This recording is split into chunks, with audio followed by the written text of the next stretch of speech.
अस्सलाम वालेकुम। आज हम लोग थोरैसिक केज को डिस्कस करेंगे, जिसको थॉरैक्स भी कहते हैं। थोरैसिक केज हमारे बॉडी के वाइटल ऑर्गन्स को प्रोटेक्ट करता है, जिसमें मेजरली लंग्स और हार्ट आता है। इसके एसोसिएटेड स्ट्रक्चर्स आते हैं। 3 मेजर स्ट्रक्चर्स थोरैसिक केज को फॉर्म करते हैं, जिसमें स्टर्नम आती है, 12 पेयर्स ऑफ रिब्स आती हैं और 12 थोरैसिक वर्टिब्रा आते हैं, T1 से T12 तक। अब हम वन बाय वन स्टर्नम और रिब्स को डिस्कस करेंगे, और थोरैसिक वर्टिब्रा को हम लोग पहले डिस्कस कर चुके हैं, इसलिए इस टॉपिक में हम थोरैसिक वर्टिब्रा को डिस्कस नहीं करेंगे। सबसे पहले स्टर्नम को डिस्कस करते हैं। स्टर्नम को हम ब्रेस्ट बोन भी कहते हैं।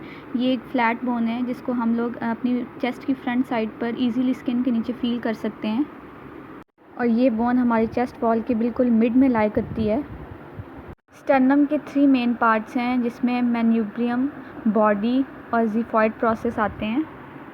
मैन्यूब्रियम के साथ 2 स्ट्रक्चर्स अटैच होते हैं या आर्टिकुलेट करते हैं, एक क्लेविकल और दूसरा रिब्स। मैन्यूब्रियम की अपर लेटरल साइड पे दोनों साइडों पे क्लेविकुलर नॉच होती है, जिसके साथ 2 क्लेविकल्स आकर अटैच होती हैं, और इस जंक्शन को हम लोग स्टर्नो-क्लेविकुलर जॉइंट कहते हैं। और मैन्यूब्रियम के साथ फर्स्ट 2 पेयर्स ऑफ रिब्स भी अटैच होती हैं। स्टर्नम का सेकंड पार्ट है बॉडी, जिसके साथ मेजरली रिब्स अटैच होती हैं, और इसको हम लोग मिडल पोर्शन ऑफ स्टर्नम भी कहते हैं। स्टर्नम का लास्ट पार्ट है ज़िफॉइड प्रोसेस, जो इन्फीरियर टिप ऑफ बोन है। इसके साथ 3 चीज़ें आकर अटैच होती हैं, एक डायाफ्राम, दूसरा muscles of anterior abdominal wall और तीसरा लीनिया एल्बा। ज़िफॉइड प्रोसेस के इन्फीरियर सरफेस पे डायाफ्राम पड़ा होता है, जिसके नीचे से एब्डोमेन शुरू हो जाता है, और लीनिया एल्बा एक वाइट लाइन है जो एंटीरियर एब्डोमिनल वॉल की बिल्कुल मिड में नज़र आती है, और ये एंटीरियर एब्डोमिनल वॉल की मसल्स की एपोन्यूरोसिस से मिलकर बनती है। इस डायग्राम में देखें, ये स्टर्नम शो की गई है। इस डायग्राम में सबसे ऊपर मैन्यूब्रियम है, उससे नीचे बॉडी ऑफ स्टर्नम है, और सबसे नीचे ज़िफॉइड प्रोसेस है। मैन्यूब्रियम में 2 नोचेज़ हैं, एक जुगुलर नॉच और दूसरी क्लेविकुलर नॉच। क्लेविकुलर नॉच पे आके 2 क्लेविकल्स दोनों साइडों पे अटैच होती हैं, और ये स्टर्नो-क्लेविकुलर जॉइंट बनाती हैं। बॉडी में आप देखें, आप लोगों को फेसेट्स नज़र आ रहे होंगे, जहाँ पे कोस्टल कार्टिलेजेस ऑफ रिब्स आकर अटैच होती हैं।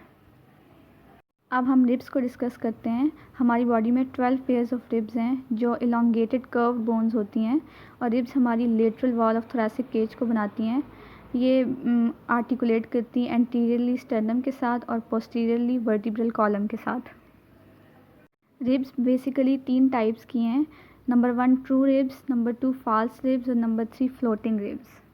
हमारी बॉडी में first 7 pairs of ribs true ribs होती हैं, जो डायरेक्टली स्टर्नम के साथ अटैच होती हैं through costal cartilage. Next 3 ribs यानी 8 to 10 रिब्स फॉल्स रिब्स होती हैं, जो इनडायरेक्टली आर्टिकुलेट करती हैं स्टर्नम के साथ, और इनके कोस्टल कार्टिलेज 7th रिब के साथ अटैच होते हैं, जो डायरेक्टली स्टर्नम के साथ अटैच होती है।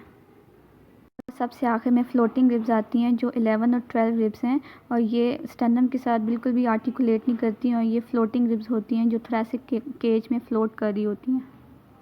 इस डायग्राम में देखें, 1 से 7 ट्रू रिब्स हैं, उसके बाद 8 से लेकर 10 तक फॉल्स रिब्स हैं, और सबसे आखिर में 11 और 12 फ्लोटिंग रिब्स हैं, जो स्टर्नम के साथ आर्टिकुलेट नहीं करती।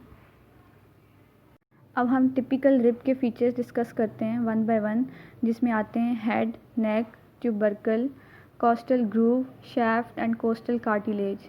हेड जो है वो आर्टिकुलेट करता है वर्टिब्रल बॉडीज़ के साथ, और ट्यूबरकल आर्टिकुलेट करता है ट्रांसवर्स प्रोसेस ऑफ वर्टिब्रा के साथ। और इंटरनल सरफेस ऑफ रिब पे कोस्टल ग्रूव होता है, जहाँ से इंटरकोस्टल नर्व्स और वेजल्स रन करती हैं। ये एक टिपिकल रिब का स्ट्रक्चर शो किया गया है। इसमें costal cartilage anterior surface of rib पे होता है, और हेड जो है पोस्टीरियर सरफेस ऑफ रिब पे होता है। कोस्टल कार्टिलेज स्टर्नम के साथ अटैच होता है एंटीरियरली, और हेड जो है वर्टिब्रल बॉडीज़ के साथ पोस्टीरियर साइड पे अटैच होता है, और एक्सटर्नल सरफेस पे पोस्टीरियर साइड पे ट्यूबरकल होता है, जो आर्टिकुलेट करता है transverse process of vertebra. Tubercle से आगे एंगल होता है। इसके बाद इंटरनल सरफेस पे कोस्टल ग्रूव होता है, जो उभरी सी आपको जगह नज़र आती है, और यहाँ से कोस्टल नर्व्स और वेजल्स पास करती हैं, और ये आपको लेबलिंग में शो हुआ है एक्सटर्नल सरफेस, जो रिब्स की एक्सटर्नल साइड है। यूजुअली हर दो रिब्स के दरमियान में इंटरकोस्टल स्पेस होती है, जहाँ पर इंटरकोस्टल मसल्स प्रेजेंट होती हैं और ये ड्यूरिंग ब्रीथिंग रिब्स को मूव करवाती हैं। इस डायग्राम में देखें, आपको इंटरकोस्टल स्पेस नज़र आ रही होगी और यहाँ पर इंटरकोस्टल मसल्स प्रेजेंट होती हैं। रिब्स मेनली 3 जॉइंट्स बनाते हैं पोस्टीरियर साइड पे वर्टिब्रल कॉलम के साथ।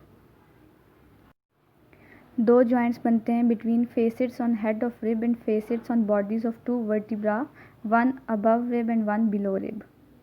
जैसे सपोज इस नीचे वाली डायग्राम में शो हुआ है, हेड पे 2 आर्टिकुलर फेसिट्स हैं जहाँ पर 2 वर्टिब्रा की बॉडीज़ आकर अटैच होती हैं। तो इस तरह यहाँ पर 2 जॉइंट बनते हैं। सपोज सेकंड रिब की आर्टिकुलर फेसिट्स के साथ फर्स्ट और सेकंड थोरेसिक वर्टिब्रा आकर अटैच होते हैं, तो 2 जॉइंट बनते हैं। तो इसका मतलब हुआ 1 rib, 2 articular surface and 2 bodies of 2 thoracic vertebra make 2 joints. Back side पे तीसरा जॉइंट बनता है between tubercle of rib end transverse process of lower vertebra. इस डायग्राम में देखें, tubercle of rib transverse process of vertebra के साथ attach होते हैं, तो एक जॉइंट बनता है। लास्ट पे हम role of ribs in breathing discuss करते हैं। बेसिकली फर्स्ट रिब स्टर्नम और फर्स्ट थोरेसिक वर्टिब्रा के साथ फिक्स होती है, तो इसको हम फिक्स्ड पॉइंट कहते हैं। तो जब इंस्पायरेशन होती है तो intercostal muscles between ribs contract करती हैं और ये इंटायर रिब केज को पुल करती हैं टुवर्ड्स फर्स्ट रिब, तो ब्रीथिंग मूवमेंट्स होती हैं। ये हमारी बॉडी की ब्रीथिंग मूवमेंट्स हैं जिसमें entire rib cage towards first rib या फिक्स्ड रिब पुल हो जाता है ड्यूरिंग ब्रीथिंग।